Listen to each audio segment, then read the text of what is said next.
अगर आपने एक से ज़्यादा कंपनियों में काम किया है, अलग अलग जगह पे आपके अलग अलग पैसे पड़े होते हैं। जैसे आप यहाँ देख रहे हैं, एक जगह 70,000, एक जगह 34,000, एक जगह 21,000, एक जगह 21,000। मतलब मेरे पैसे अलग अलग कंपनियों में काम करने की वजह से अलग अलग पीएफ मेंबर आईडी में पड़े हैं।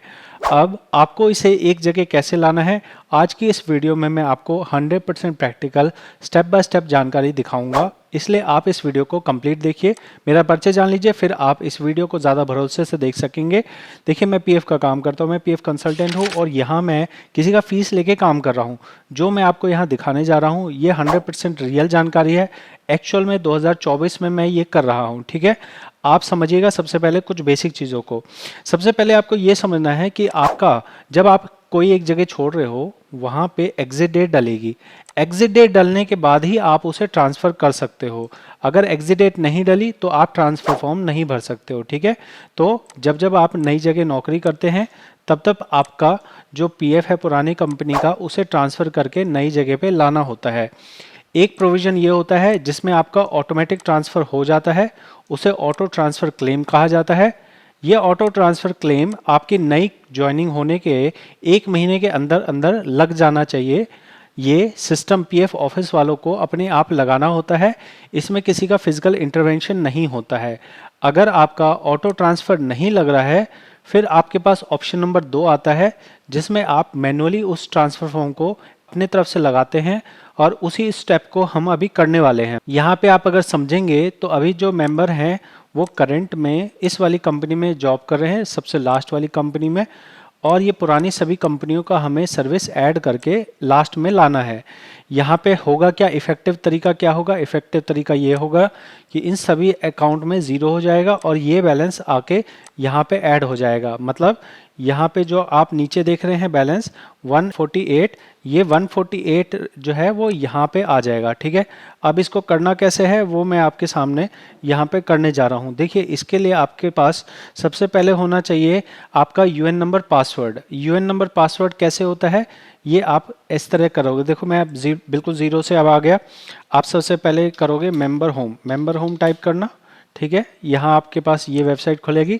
अगर आप फ़ोन से खोलेंगे तो यहाँ पे डेस्कटॉप मोड कर लीजिएगा।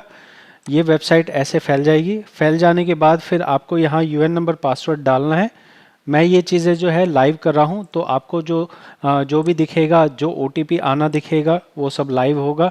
आप भी इन स्टेप्स को फॉलो करेंगे तो आपका कोई काम मिस नहीं होगा। बाकी अगर आपको मुझसे ये काम करवाना हो तो आप मुझसे करवा सकते हैं, कंसल्ट करना हो कंसल्ट भी कर सकते हैं। फिलहाल मैं यहाँ पे जिनका फॉर्म भर रहा हूँ ये काफ़ी टाइम से अपना पीएफ निकालने की कोशिश कर रहे थे, लेकिन क्योंकि इन्होंने पहले ट्रांसफ़र नहीं किया था। आप ट्रांसफ़र करोगे तभी आपके पुराने वाले जो बैलेंसेस हैं वो सब इकट्ठा होंगे, और जब बैलेंसेस इकट्ठा होंगे तभी आप अपना एडवांस निकाल सकेंगे। ठीक है, तो आपको ट्रांसफ़र करना बहुत ज़रूरी होता है, इस चीज़ को इग्नोर नहीं करना है आपको। ठीक, हमें फटाफट से ओटीपी मिल गया है, हम यहाँ पे ओटीपी पहले एंटर कर देते हैं। इंपॉर्टेंट चीज़ें होंगी मैं आपको हाथ के हाथ बताता जाऊँगा। ठीक है, कुछ भी ऐसा पहले स्क्रिप्ट नहीं लिखी गई है। यहाँ पे ओटीपी रॉन्ग हो गया है तो हमें बैक जाना पड़ेगा और न्यू ओटीपी जनरेट करना पड़ेगा। ठीक, तो ये ओटीपी आपके पास इस तरह से ही आएगा जैसे अभी मेरे पास आ रहा है। इस तरह से हमने अपना लॉगिन कर लिया। लॉगिन के बाद व्यू में जाना है, सर्विस हिस्ट्री पे जाना है। अब आप यहाँ समझेंगे, जैसे मैंने आपको शुरू में बताया कि एग्जिट डेट पड़ी होनी चाहिए। यहाँ पे इस वाली आईडी में एग्जिट डेट नहीं है, इसलिए हम इस वाले को ट्रांसफ़र नहीं कर सकते हैं। क्या हम एक बार में सारा इकट्ठा ट्रांसफ़र कर सकते हैं? हाँ बिल्कुल आप कर सकते हैं। चलिए इन स्टेप्स को देख लेते हैं कैसे क्या आता है।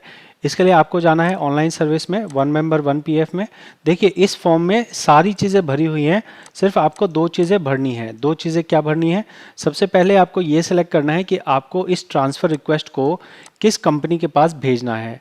किस कंपनी के पास भेजना है मतलब क्या हुआ? मतलब ये हुआ कि अभी तो एक कंपनी है जो प्रेजेंट कंपनी है, सारे पैसे प्रेजेंट कंपनी में आएंगे। ठीक है, और पहले की मान लीजिए 3 कंपनियां हैं तो उन्हें बोला जाएगा प्रीवियस कंपनी। तो अगर आप ऑप्शन में प्रेजेंट कंपनी सिलेक्ट करते हैं तो सभी ट्रांसफ़र फॉर्म्स का जो अप्रूवल है वो प्रेजेंट कंपनी की तरफ से ही किया जाएगा। ये तरीका सही होता है, क्योंकि जब एक ही कंपनी के पास सारी रिक्वेस्ट जाएगी, ये एक कंपनी जैसे ही उस रिक्वेस्ट को अप्रूव कर देगी, सारे ट्रांसफ़र एक साथ में लग जाएंगे। लेकिन अगर आपने पिछली वाली कंपनी को सिलेक्ट किया तो हो सकता है ये कंपनी आपका वो एक्सेप्ट कर ले, ये वाली कंपनी ना करे। तो इसलिए आपके लिए प्रेजेंट एम्प्लॉयर सेलेक्ट करना अच्छा रहता है। लेकिन अगर प्रीवियस वाले से आपकी ज़्यादा अच्छी बातचीत है तो आप प्रीवियस वाला भी सिलेक्ट कर सकते हैं। ठीक है, यही एक मेन पॉइंट होता है जो आपको मैं यहाँ पे समझाना चाहता हूँ। अब चलिए हम फटाफट इस स्टेप को कर लेते हैं।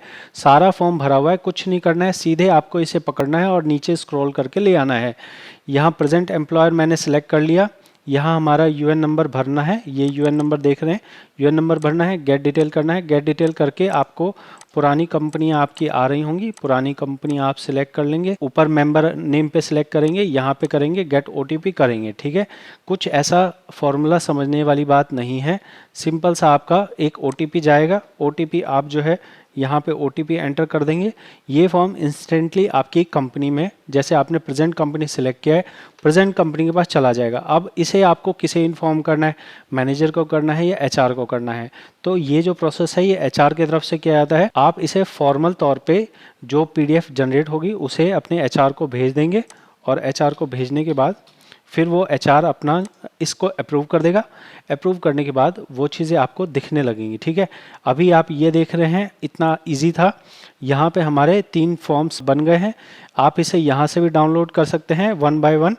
तो यहाँ पे मैं इसे डाउनलोड कर रहा हूँ। इन्हें डाउनलोड करके आपको क्या करना है, आप ये अपने एचआर को सेंड कर देंगे। ठीक है, डाउनलोड एक एक करके आपको फाइल करनी है। ठीक, ये एक आपने डाउनलोड कर ली। हर फाइल पे अलग अलग नाम प्रिंट है, मतलब प्रेजेंट कंपनी कोई और, प्रीवियस कंपनी कोई और। क्या आपकी कंपनी को कोई ऑब्जेक्शन हो सकता है इसे ओके करने में? नहीं, कंपनी को कोई ऑब्जेक्शन नहीं होता है। कंपनी की तरफ से कुछ ऐसा उनको फॉर्मेलिटी करने वाली बात नहीं है। अगर बहुत बार ऐसा होता है कि भाई अभी हमने अपनी प्रेजेंट कंपनी छोड़ दी है, मतलब हम अभी प्रेजेंट में अनएम्प्लॉयड हैं, किसी भी जगह पे जॉब नहीं कर रहे हैं, तो हम क्या, हमें अभी भी हम अपने प्रेजेंट कंपनी को भेज सकते हैं? हाँ, आप भेज सकते हैं। अपने जो फॉर्म्स है वो डाउनलोड कर लिए। अब आपको इनका स्टेटस चेक करना है। यहाँ ट्रैक क्लेम स्टेटस पे आएंगे आप। यहाँ पे आपके ऑनलाइन जो फॉर्म भरे गए हैं वो आ रहे हैं। नीचे आप आएंगे, ट्रांसफ़र क्लेम स्टेटस नज़र आ रहा है। अभी हमने 3 फॉर्म भरे हैं, जिन तीनों को हमने डाउनलोड कर लिया है, डाउनलोड करके हमने भेज दिया है। इस स्टेटस पे आपको ध्यान देना है। प्रेजेंट एम्प्लॉयर दिखा रहा है, प्रेजेंट एम्प्लॉयर से अप्रूव होगा। जब अप्रूव हो जाएगा तो लिखा आएगा एक्सेप्टेड बाय प्रेजेंट एम्प्लॉयर। उसके बाद नेक्स्ट स्टेप में आपका लिखा आएगा एक्सेप्टेड बाय फील्ड ऑफिस या नॉट अवेलेबल। नॉट अवेलेबल जब हो जाए तब आप मानिएगा कि आपका ट्रांसफ़र हो गया है। एक चीज़ और ध्यान रखिएगा कि जब ट्रांसफ़र हो जाए तो वहाँ पे सब्जेक्ट टू वेरिफिकेशन लिखा आता है। बहुत ध्यान से समझिएगा, जब ट्रांसफ़र हो जाता है तब न्यू पासबुक मैं आपको दिखा देता हूँ। चलिए देखिए, हम पासबुक पे आ गए। पासबुक पे आने पे हम यहाँ पे करंट पासबुक पे आ गए। अभी अगर करंट पासबुक पे हम आ गए हैं तो इस पासबुक में हमें नज़र आएगा कि यहाँ पे हमारा, जैसे अभी एक ये एंट्री आ रही है अप्रैल 2024 की, यहाँ पे वो ट्रांसफ़र की एंट्रियाँ आ जाएंगी। 3 कंपनियाँ हैं, 3 ट्रांसफ़र की एंट्री आ गई और उन एंट्रीज़ के आगे लिखा होगा सब्जेक्ट टू वेरिफिकेशन। ये subject to verification PF office का इंटरनल प्रोसेस है और इसको उन्हें खुद ही अप्रूवल करना होता है। तो ये अप्रूवल जैसे वो कर देंगे तब आप ये एक ट्रांसफ़र कंप्लीट मानेंगे और फिर जाके आपका ये ट्रांसफ़र हो जाने के बाद आप चाहें तो विड्रॉ कर सकते हैं, तब कोई प्रॉब्लम नहीं है। ठीक है, इसमें टाइम कितना लगता है? देखिए, आपकी कंपनी चाहे तो 1 मिनट में कर सकती है। पीएफ ऑफिस जनरली इसमें 1 मंथ तक का टाइम लगाता है, तो 1 महीने के अंदर आप मान के चल सकते हैं ये सारा ट्रांसफ़र का प्रोसेस कंप्लीट हो जाएगा। तब तक अगर आप अभी वाले बैलेंस को निकालना चाहें, जैसे अभी मेंबर का बैलेंस एम्प्लॉय शेयर में 11,000 रुपये है, तो 11,000 रुपये आप निकाल सकते हैं अभी वाले करंट में। ठीक है, पिछली वाली कंपनियों का आप नहीं निकाल सकते हैं क्योंकि उनमें रिज़ाइन डेट डल चुकी है।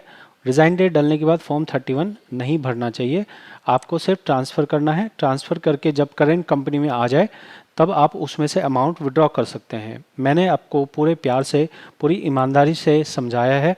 अगर आपको लगे कि आपकी कुछ मदद हुई है, चैनल को सपोर्ट कीजिए सब्सक्राइब करके। आप पर्सनल कंसल्ट कर सकते हैं, आप क्लासेस ज्वाइन कर सकते हैं और आप चाहें तो चैनल को सपोर्ट करने के लिए सुपर चैट भी दे सकते हैं। मिलते हैं अगली वीडियो में। बहुत बहुत धन्यवाद।